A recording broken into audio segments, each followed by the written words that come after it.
যাদের শরীরে দুইটি দাগ আছে ওই শরীর কখনো জাহান্নামে যাবে না, সে অবশ্যই জান্নাতে যাবে। হাদিসটি সহিহ তিরমিজির 1669 নম্বর হাদিস এবং সহিহ আত-তারগিবের 1376 নম্বর হাদিস।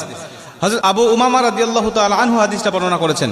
রাসূল সাল্লাল্লাহু আলাইহি ওয়াসাল্লাম বলেন, যাদের শরীরে দুইটা দাগ আছে এবং যাদের শরীর থেকে 2 ফোঁটা তরল পদার্থ নির্গত হয় ওই শরীর কখনো জাহান্নামে যাবে না, সে অবশ্যই জান্নাতে যাবে এবং আল্লাহ পাকের কাছে এই শরীরটা সবচেয়ে প্রিয় শরীর। রাসূল সাল্লাল্লাহু আলাইহি ওয়াসাল্লাম বলেন, 1 নম্বর দাগ হলো যে ব্যক্তি জিহাদের ময়দানে আল্লাহকে খুশি করার জন্য, আল্লাহর দ্বীন কায়েম করার জন্য অথবা আল্লাহর সন্তুষ্টির জন্য যে ব্যক্তি বাতিলের মোকাবেলা করতে গিয়ে শত্রু পক্ষের আঘাতে তার শরীরে ছোট্ট একটা দাগও যদি বসে যায়, এই দাগটা কিয়ামতের ময়দানে সুপারিশ করে বা এই দাগটা থাকার কারণে কিয়ামতের ময়দানে আল্লাহ পাক তাকে জান্নাতে দিয়ে দিবে। নবীজি সাল্লাল্লাহু আলাইহি ওয়াসাল্লাম বলেন, 2 নম্বরে ফরজ ইবাদত সমূহের কোন একটি দাগ যদি তার শরীরে দেখা যায়, যেমন নামাজ পড়তে পড়তে সেজদা দিতে দিতে কপালে